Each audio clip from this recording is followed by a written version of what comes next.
Hello दोस्तों, मैं सदुद्दीन कुमार आप सभी का अपने चैनल डीजी वेदा में एक बार फिर से बहुत बहुत स्वागत करता हूं। दोस्तों, आज हम लोग जानेंगे जो कि एक बहुत ही इंपॉर्टेंट कॉन्सेप्ट है, जो जानना बहुत जरूरी है कि द्रव्यमान यानी कि मास और वेट यानी कि भार, द्रव्यमान और भार में क्या अंतर है। नॉर्मली ये लगता है कि एक जैसा है, लेकिन ये दोनों में बहुत डिफरेंस है।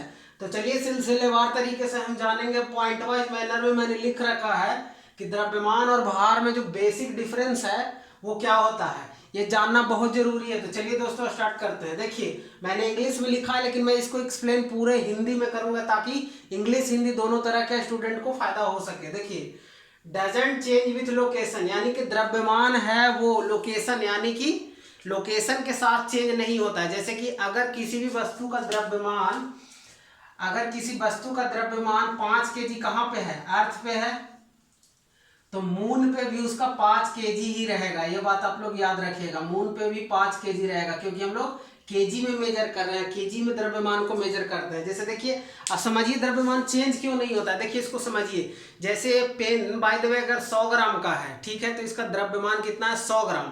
तो इसमें जो मटेरियल है उसको मैं मंगल पे ले जाऊं, चांद पे ले जाऊं, बृहस्पति पे ले जाऊं, कहीं भी ले जाऊं, जो इसमें मटेरियल है वो मटेरियल इसमें रहेगा ही, वो चेंज नहीं होने जा रहा है।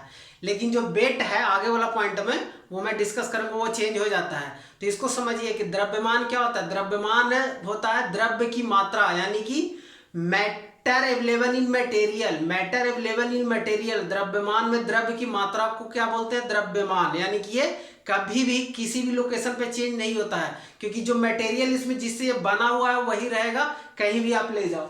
उसके बाद देखिए, चेंज विथ लोकेशन, यानी कि जो वेट है वो चेंज हो जाता है। क्यों चेंज होता है, क्योंकि आप लोगों ने मेरे प्रीवियस क्लास में पढ़ा होगा कि जो g का वैल्यू होता है, एक्सेलरेशन ड्यू टू ग्रेविटी, ये चेंज होता है। ये सबसे ज्यादा कहाँ पे होता है, अर्थ के हिसाब से मैं बताऊं तो पोल पे मैक्सिमम होता है, इक्वेटर पे कम होता है उसके कंपेरिजन में, और सेंटर ऑफ द अर्थ यानी कि अंदर में एकदम जीरो होता है। तो ये आप याद रखिएगा, पोल पे मैक्सिमम होता है, इक्वेटर पे इसके रिलेटिव में कम होता है, और अंदर यानी कि पृथ्वी के अंदर केंद्र में जीरो होता है।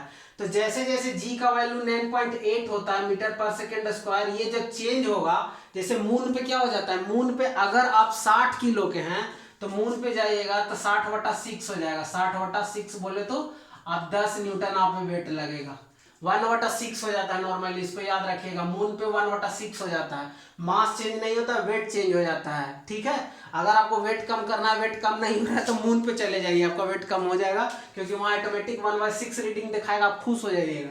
चलिए अब अगले पॉइंट पे देखते हैं, measured by weighing scale. Simple समझिए कि जो सब्जी लेने जाते हैं, जो तराजू से देता है, इधर बटखारा रखता है, इधर आपको सब्जी देता है, इधर बटखारा रखता है, इधर चीनी देता है, तो वो वाला जो, इसको दंड तुला हिंदी में बोलते हैं, दंड तुला। दंड तुला से हम लोग क्या मेजर करते हैं, इससे हम लोग मास मेजर करते हैं, यानी कि मास मेजर करने के लिए हम लोग दंड तुला का यूज करते हैं। लेकिन जो वेट होता है उसको हम लोग मेजर क्या में करते हैं, उसको हम लोग स्प्रिंग बैलेंस से। जैसे आप लोग के घर में जब सिलेंडर डिलीवर करने आता है, आप लोग को शक होता है कि इसको तौल करके दिखाइए, तो लोग इतना बड़ा है वो निकालता है स्प्रिंग बैलेंस, उससे से उठा के देखता है, तो वो जो स्प्रिंग बैलेंस होता है उससे हम लोग क्या मेजर करते हैं, वेट मेजर करते हैं। तो यही दोनों में डिफरेंस है, ये दंड तुला से मेजर करते हैं, या स्प्रिंग बैलेंस से मेजर करते हैं, स्प्रिंग तुला बोल लीजिए। देखिए, मास जो है स्केलर क्वांटिटी है। स्केलर क्वांटिटी बोलने का मतलब सिर्फ मैग्नीट्यूड, मैग्नीट्यूड मतलब 5 kg। अब ये 5 kg का कोई दिशा नहीं है, किसी भी डायरेक्शन में हो सकता है। अब वेक्टर क्वांटिटी का होता है कि अगर 5 न्यूटन लग रहा है, तो अगर ग्रेविटी की बात करें तो हमेशा क्या लगता है, towards the centre of earth, मतलब पृथ्वी के केंद्र की ओर लगता है, तो उसका एक डायरेक्शन है। तो जो 10 न्यूटन लगेगा, अगर चांद पे मैं बात कर रहा हूँ तो उसके केंद्र की ओर लगेगा, अगर अर्थ पे बात कर रहा हूँ तो मतलब इसका मैग्नीट्यूड भी है और डायरेक्शन भी है। वेट का जो है वो भी क्या है, एक वेक्टर क्वांटिटी है। जैसे मैंने 5 न्यूटन बोला, तो इसका वेक्टर का सिंपल क्या होता है, ऊपर में हम लोग एरो दिखा देते हैं, लेकिन इसमें ऐसा कुछ नहीं है। 5 kg बोल दिए तो इसका कोई डायरेक्शन नहीं होगा, 5 kg किधर भी हो सकता है। Mass can never be zero. अब जैसे देखिए, इसको मैं कहीं भी ले जाऊं, इसमें मैंने अभी समझाया था अच्छे तरीके से, इसमें जो मटेरियल अवेलेबल है वो जीरो नहीं होगा, मैटर इसमें अवेलेबल रहेगा ही, कहीं भी आप ले जाइए मैटर इसमें रहेगा ही। तो क्या हो सकता है, mass can never be zero, मतलब कि मास द्रव्यमान कभी जीरो नहीं हो सकता।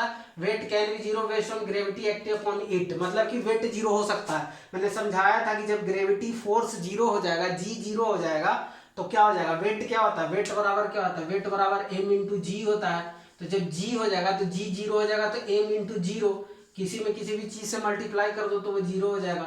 m में जीरो से मल्टीप्लाई, 10 में जीरो से मल्टीप्लाई कर दोगे तो क्या हो जाएगा, वो जीरो हो जाता है। तो जब g जीरो हो जाएगा तो वेट भी जीरो हो जाएगा। लास्ट पॉइंट क्या है, unit of mass is KG. हम लोग केजी में मेजर करते हैं। जैसे हम लोग को 1.5 किलो चीनी लाना तो कैसे लाएंगे, 1 केजी और 500 ग्राम, यानी मास का जो यूनिट होता है वो केजी में भी हम लोग मेजर करते हैं, ग्राम में भी मेजर करते हैं, अकॉर्डिंग टू आवर कन्वीनियंस, हमारी सुविधा के अनुसार।